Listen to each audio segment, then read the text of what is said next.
This is Hannibal here from the HannibalTV.com, back from my second workout of the day in my wonderful Hannibal sweater here that you can buy on our merchandise site.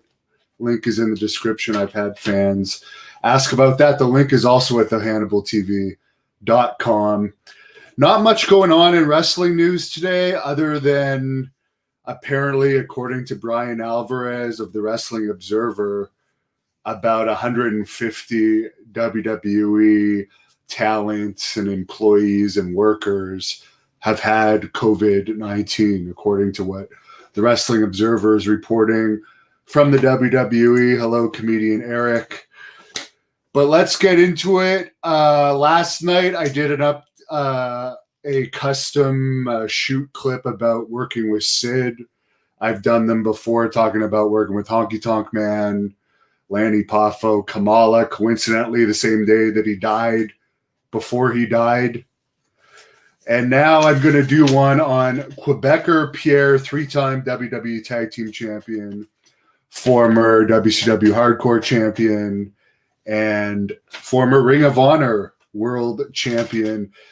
And he's been with Great North Wrestling since the beginning, and I've known him for a very long time, as I'll get into. But what made me think of doing the PCO custom shoot clip today was I saw a post that he believes in the spring of 2022 Ring of Honor is going to come to Olympic Stadium in Montreal, which holds 66,308 for baseball.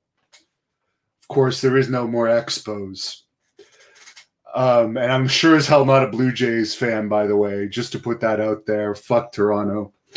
But he believes that Ring of Honor is going to go to Montreal in the spring of 2022 and pack that stadium. I truly believe this from the bottom of my heart. I love the guy, but the only PCO match that I think could fill the Olympic Stadium in Montreal is if he were to fight George St. Pierre in an actual MMA fight. Because wrestling is just not on a popularity upswing right now, and Ring of Honor is a dead brand. The Hannibal TV destroys Ring of Honor monthly in YouTube views, and I am one person. They are an entire corporation with a lot of talent under contract. I mean, PCO told me himself he's making six figures with Ring of Honor. So this company is paying people in the six figures, and me, Hannibal, one person, is beating them in YouTube views, even though they have a whole TV show and huge finances. But let's get into PCO. Good luck, by the way. I'm not hating on it. I'm just saying, honestly, you're going to need to fight GSP and MMA if you want to sell out that building. Because that's the only way it's going to happen. Yes, Ring of Honor did have fans at Madison Square Garden a couple of years ago in an event that we covered, but that was a combined show with New Japan. And when that building initially sold out, Cody Rhodes, the Young Bucks, that whole crew was supposed to be on that show. And that was by far the highest attended show Ring of Honor ever had. And in a building that holds far less than the Olympic Stadium in Montreal, and also is a bigger market. So I first met PCO. Obviously, I was a wrestling fan. Saw him many, many times when he was with the Quebecers and Jean-Pierre Lafitte as a kid. The first time I met him would have been around 2002 when I was training with Jacques Rougeau. PCO did not do much training there, like as far as training Jacques' students. Sometimes he would show up at the practices, which were early in the morning. I think they were like 7:30 in the morning. and sometimes he would show up and do a few things in the ring. So my only communication with him in those years, or in that year, I guess, because I only trained there a year, was just seeing him here and there at the practices and at the shows. I think I did 2 shows around that time because Jacques didn't run that often. However, they did have very big crowds when Jacques did run, over 3,000 most of the time, which is great for an independent show. Then I guess when I started to become close with Quebecer Pierre was in 2005 when they brought me into IWA Puerto Rico. I was actually replacing PCO, who was just finishing his run. He had held the Intercontinental title there and feuded with Ricky Banderas, and I ended up holding the Intercontinental title and feuding with Ricky Banderas.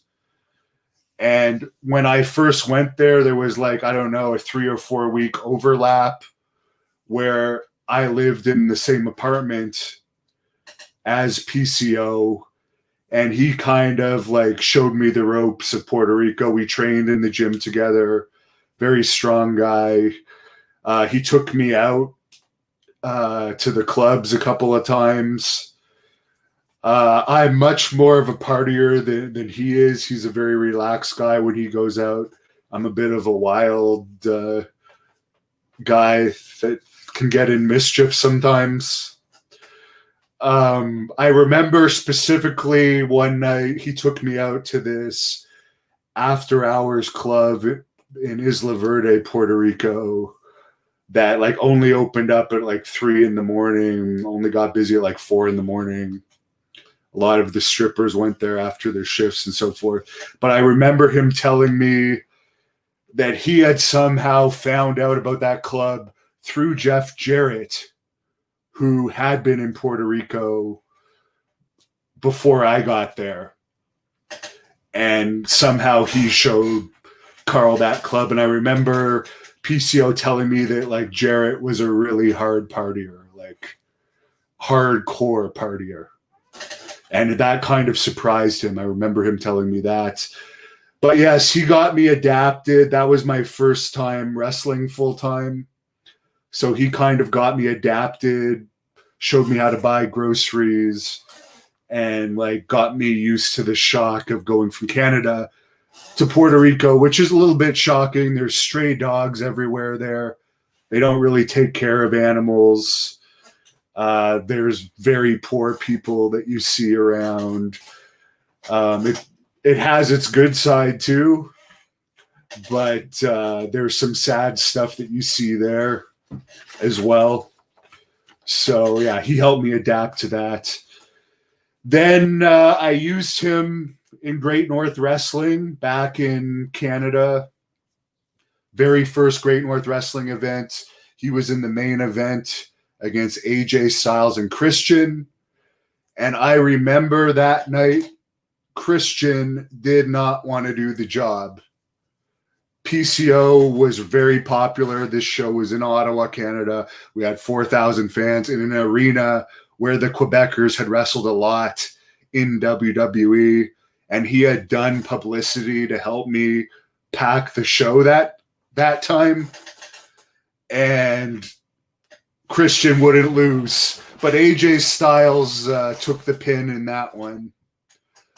And I do remember it was so funny because Impact, or it was known as TNA back then, were impressed with the crowd that I had, and then they wanted me to do their first tour of Quebec, which I did do later that year. I promoted their tour. And my suggestion to Impact, and I've said this before, but I'll say it again because it has to do with PCO. I said, you're going to Quebec. Why don't you bring PCO for these 3 shows in Quebec? He'll get you the local fans out. And they did not want PCO on their shows, which was just so stupid. You could have had him against Abyss in the main event, or Christian or Samoa Joe or AJ Styles, and had a local there and really drawn well. but they brought in like their lower card Impact wrestlers from the US rather than like use some Canadian talent that is over, such as PCO, who would have made a difference on those shows.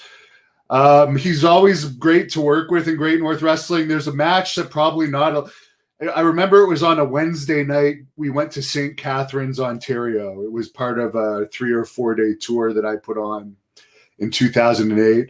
And I remember we didn't tape this match, but PCO and I had a match where I got busted open on something, and like it was a true bloodbath. There was blood everywhere, and there was 2 tables broken in that match. And I remember that the venue charged me $250 per table. And that's why Great North Wrestling never came back to St. Catharines. They were old tables that were broken.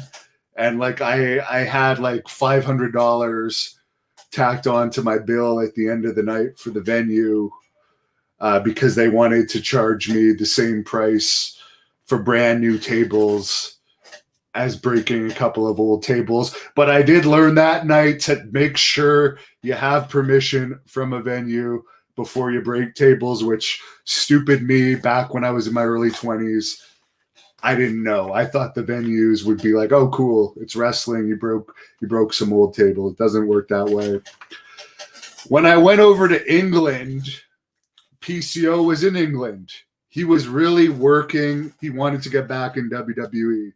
He was working really hard. He actually conceived his child in England, and he named her London.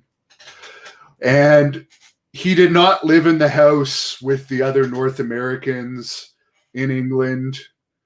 He lived with his girlfriend, who he had brought from Canada. But I would still work out with him. We would meet at the gym. We would all travel together. And I didn't last in England that long because that's a story in itself. But the promotion I didn't find treated the wrestlers very well. And I wasn't like PCO. I didn't live in my own flat, as they call it there. I was living with like Rene Dupree and a bunch of other guys, and the rides were brutal and the pay was low. And it is expensive to live there. But on the bright side, I did bang a lot of girls while I was there. And I did go out a lot. Again, PCO is not as wild as me. And I got kind of wild while I was over there. I do remember a match he had with Sly for Great North Wrestling, Sylvain Grenier, where it took a lot of convincing for Sylvain to put PCO over, but he did it. I've had a lot of matches with PCO over the years. There was one, he's beaten me some of the time. I mean, he beat me in Rockland, Ontario, where I just was earlier tonight, doing something there, doing some physical fitness. And yeah, he beat me for the Canadian title in Rockland, but I beat him up after and bloodied him. And my last match ever was actually in May 2018 against PCO in Pembroke, Ontario, where I defeated him. So I beat the hell out of him in what ended up being my last match. He's a tough guy.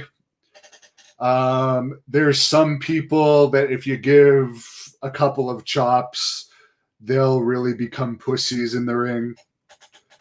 PCO will always chop you right back. He can dish it out. He can take it. He's not the type that is not tough in real life. He's been a bouncer for years. Like before he re-signed with Ring of Honor, he was bouncing. He's been a bouncer most of his life.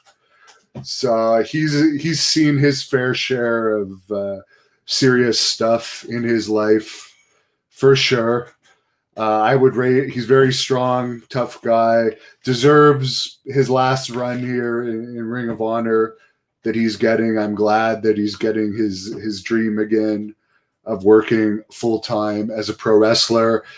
And he had retired for a few years prior to coming back.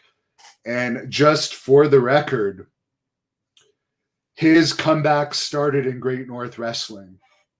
He had like 6 or 7 matches for us, and I forget if it was started in 2016 or 2017, but we got him going again, and he was booked on one of Joey Janela's shows through them seeing him wrestle on the Hannibal TV. That's straight from his mouth. So he got known by the American bookers from them seeing some of his Great North Wrestling matches on this very channel. Then they saw him wrestle against Walter WrestleMania weekend in the match of the weekend. I think may have been 2018. And then he was one of the hottest independent stars. So he doesn't like to give me credit for that, for his comeback. He always gives it all to Joey Janela. But they wouldn't have discovered him if it wasn't for my channel. So that's just him being bitter because the last time we wrestled, I beat him. So sorry about that. So that's what I have to say. Great, deserves everything that he has with his comeback, and I don't know. I hope maybe AEW picks him up and he gets even more money and more notoriety because, as I said, Ring of Honor is a dead brand right now. Jack says the Mountie. Of course, PCO was tag team partners with Jacques Rougeau, and they still talk. They've had their ups and downs over the years, but they still talk. Ralph likes PCO. Somebody says YouTube is censoring. I love YouTube. Honestly, I will never say anything bad about YouTube. It's the best job I ever had in my life. Do they censor stuff? Yes. But whatever. Media Palace making fun of Jericho. There's a lot of comments on here, but because this is about PCO, I'm going to keep it about PCO. Mr. Saltz says Janela is a jagoff. Yeah, I'm not a fan of his at all. Emra Kunais, are gyms open in Ottawa, Canada? No, they are not. They have them locked down here. It sucks. They have us on lockdown here. It sucks. I'm finding ways to work out, creative ways. And actually, I am in amazing shape right now. 290 pounds of twisted steel and sex